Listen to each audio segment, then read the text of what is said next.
Yo, whether you watching this from Facebook, Twitter, click the link in my Instagram or YouTube itself.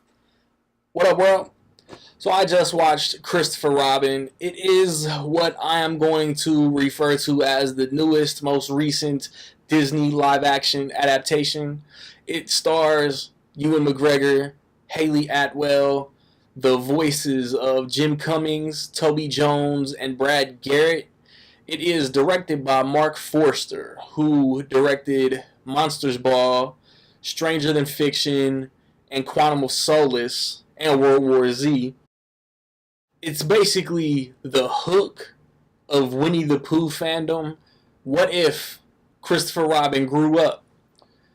We get a little prelude. We get a little prelude as far as his last visit to the 100-Acre Wood, what made him the man that he became, and then Pooh wakes up and can't find anybody. He walks until he finds Christopher Robin, and then they go on a journey of Christopher Robin really finding out what's most important to him in life. I really enjoyed this movie, man. The trailers come out, and full disclosure, I'm a grown man. I'm comfortable with mine. I teared up pretty much every time I would see a trailer for this movie. And I've never really been the biggest Winnie the Pooh guy. I could probably rattle off 10, 15 different characters in Disney history that I like more than Winnie the Pooh, but I still love Winnie the Pooh, if that makes sense. Like my wife said, like after I got home from the movie, Winnie the Pooh was my spirit animal. She said, doing a lot of nothing always leads to something. Winnie the Pooh was kicking knowledge in this movie. Winnie the Pooh had a lot of philosophical quotes. I think Ewan McGregor was pretty much perfect casting as grown Christopher Robin. He's overworked, he's overstressed, he's pressured into bailing on a family getaway by his higher ups at work, and he's got deadlines, and mixing it back up with Pooh Bear. He figures out what really truly is most important. His family is living life, and he's not there to live with them. He's too busy trying to live up to the expectations at work that he's got these standards for his kid. His wife and daughter both neglected, and Ewan McGregor just portrays every emotion in this movie as any adult would. Jim Cummings is the voice of Winnie the Pooh and Tigger. He's the classic voice of both of them, and he still kills it in this. Like the 100-Acre Wood characters are hysterical in this movie, and it's just because of how they react to what adult Christopher Robin is reacting to what they're doing. And they're all about fun, they're all about hanging out, mischievous, and all of that, because Tigger makes a decision that really sets the whole third act in motion. And I think this movie really has a good message for kids and adults, man. Like, for kids, don't ever lose your imagination. Like, creativity is rare among old people.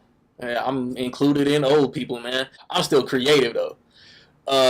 And adults, man, like, don't get so wrapped up in the seriousness of life that you forget to have fun, that you forget to laugh, that you forget to enjoy the moment. There was one thing I remember from, leading up to Christopher Robin, I rewatched the live action adaptations that Disney's already done. I think all of them, maybe except for the 90s Jungle Book and then the Alice in Wonderland movies. And I should have watched my Winnie the Pooh movies, Many Adventures of Winnie the Pooh, the Tigger movie, Winnie the Pooh from 2011. But I remember there was something specific to Christopher Robin and the 100-Acre Wood and all them characters that isn't how they portrayed it in this movie. And I didn't mind it.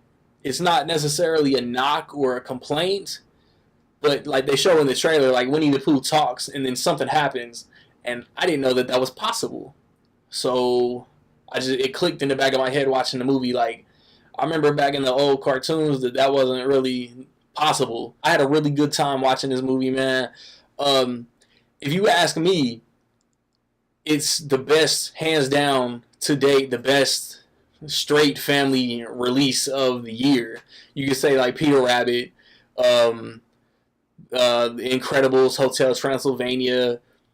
But like Incredibles is a superhero movie. Hotel Transylvania has all the horror iconic characters. And Peter Rabbit could be considered a flat out family movie, but I remember not being too positive about that one, and I still haven't rewatched it to see if my opinions changed. So Christopher Robin, if you want to take the family to the theater, Christopher Robin is the best release so far this year.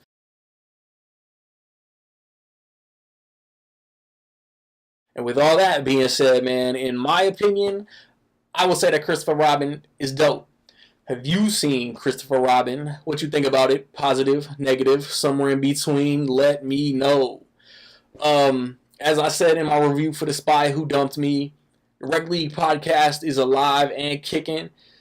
Search Rec League Podcast on YouTube, on Instagram, on Facebook, at Rec League Pod on Twitter, and search if you driving and want to listen. Just search whatever platform you listen to podcasts on. It might be there. So I haven't gotten approval, the okay for some of them. Shoot your shot.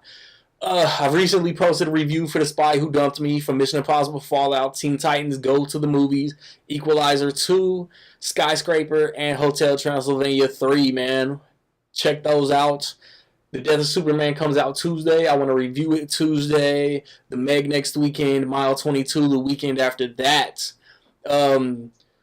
Movie Talk will be my 5 favorite movies of summer right around Labor Day. NFL prediction video is going to be on the way, man. Be on the lookout for all of that, man. Like, subscribe, comment. Find me where you find me, man. Don't know where to find me. Watch these credits. Peace.